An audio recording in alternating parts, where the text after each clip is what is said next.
Kolar district of Karnataka is known for its vast network of traditional tanks.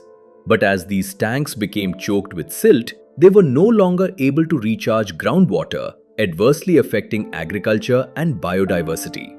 ಏನಿದೆಯೋ ಈ ಹೂಳೆಲ್ಲ full ಮುಚ್ಕೊಂಡು ಆ ಥರ ಜಂಗಲ್ ಥರ ಆಗ್ಬಿಟ್ಟು ಫುಲ್ಲೆಲ್ಲ ಕಾಡು ಥರ ಬೆಳ್ಕೊಂಡಿತ್ತು. 20 ವರ್ಷದಿಂದ ವ್ಯವಸಾಯ ಮಾಡ್ತಾ ಇದ್ದೆ. ತುಂಬ ಕಷ್ಟಪಟ್ಟೆ. ಈ ಮಣ್ಣು ಗೊಬ್ಬರ ಯೂರಿಯಾ DAP ಹಾಕಿ ಸ್ವಲ್ಪ ಹಾಳಾಗ್ಬಿಟ್ಟಿತ್ತು. ಮಣ್ಣು ಪ್ರೀತ ಗಟ್ಟಿ ಬಂದ್ಬಿಟ್ಟಿತ್ತು, ಈ ಥರ ಗಟ್ಟಿ ಬಂದ್ಬಿಟ್ಟಿತ್ತು. The water conservation project in rural villages of Kolar began in 2022 with an aim to restore and recharge. Tanks were desilted. The organic rich silt was put to productive use in the farmers' fields and rainwater harvesting systems were strengthened.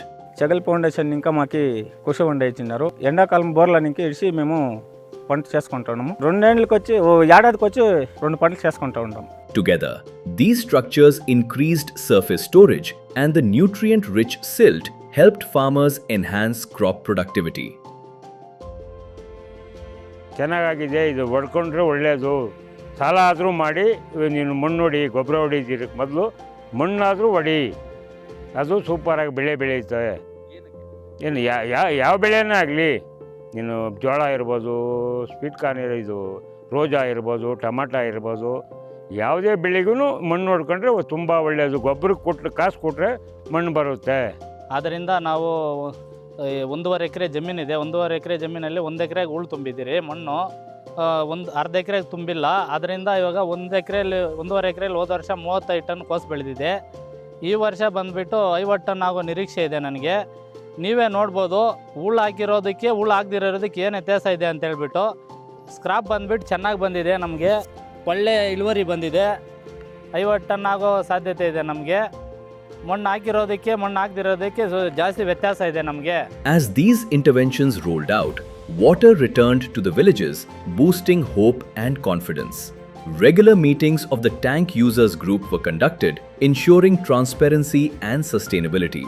In addition to rejuvenating tanks, village-based drinking water stations made clean water accessible. ನಮ್ಮ ಉಕ್ರಹಳ್ಳಿ ಗ್ರಾಮದಲ್ಲಿ ನೀರಿನ ಸಮಸ್ಯೆ ಹೇಗಿತ್ತು ಅಂದರೆ, ನಾವು ಎಷ್ಟು ಆಳ bore ಹಾಕಿದ್ರೂ ನೀರು ಅನ್ನೋದು ಬರ್ತಾ ಇರಲಿಲ್ಲ. 1000 ಅಡಿಗಳು ಆಳ ಹಾಕಿದ ಮೇಲೆ ನಮಗೆ ನೀರು ಅನ್ನೋದು ಸಿಗ್ತಾಯಿತ್ತು. ಅದರಲ್ಲೂ ಸಿಕ್ಕಿದ ನೀರಲ್ಲಿ ಉಪ್ಪಿನಾಂಶ ಅನ್ನೋದು ತುಂಬ ಜಾಸ್ತಿ ಇರ್ತಾಯಿತ್ತು. ಆ ಉಪ್ಪಿನಾಂಶ ನೀರನ್ನ ನಾವು ಕುಡಿತಾ ಇರೋದ್ರಿಂದ ನಮಗೆ ಹೆಲ್ತ್ ಇಶ್ಯೂಸ್ ಅನ್ನೋದು ಆಗ್ತಾಯಿತ್ತು. ಮೂಳೆ ನೋವುಗಳು ಅಥವಾ ಹಲ್ಲು ನೋವುಗಳು ಅನ್ನೋದು ತುಂಬಾ ಜಾಸ್ತಿ ಆಗ್ತಾಯಿತ್ತು. ನಮ್ಮ ಗ್ರಾಮದಲ್ಲಿ ಕುಡಿಯುವ ನೀರು ಇಲ್ಲದೇ ಇರೋ ಕಾರಣ ನಾವು ಪಕ್ಕದೂರಿಗೆ ಹೋಗಿ ನೀರು ತರಬೇಕಾಗಿತ್ತು. ಅದರಲ್ಲೂ ತುಂಬ ವಯಸ್ಸಾದಂಥ ಅಜ್ಜ ಅಜ್ಜಿ ಅಂಥವರೆಲ್ಲ ತುಂಬ ದೂರ ಹೋಗಿ ನೀರು ತರಲಿಕ್ಕೆ ಆಗ್ತಾ ಇರಲಿಲ್ಲ. The drinking water station has a dedicated building, digital payment enabled water dispensing, and a 15-member committee for maintenance and upkeep.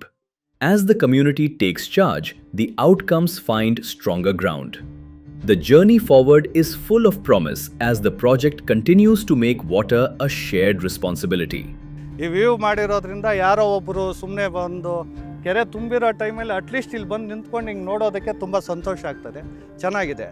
With thousands of lives made resilient, the project continues toward new milestones, leading to water security and better livelihoods.